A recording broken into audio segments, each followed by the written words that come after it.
امن کی خواہش کو کمزوری نہ سمجھا جائے، پاکستان کی مسلح افواج ہر خطرے سے نمٹنے کے لیے تیار ہیں، خطے میں امن اور ہمسایہ ممالک سے اچھے تعلقات پر یقین رکھتے ہیں۔ وزیر اعظم کا کراچی نیول اکیڈمی میں پاسنگ آؤٹ پریڈ سے خطاب۔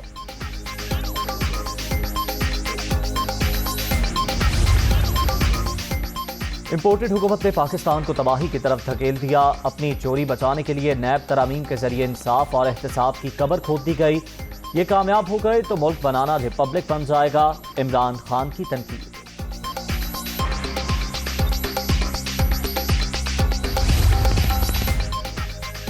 عمران خان اور نیب ملک کو معاشی بحران میں دھکیلنے کے ذمہ دار، 80% ترامیم وہی ہیں جو تحریک انصاف کے دور میں آرڈیننس کے ذریعے نافذ کی گئیں، وزیر قانون اعظم نذیر تارڑ کا رد عمل۔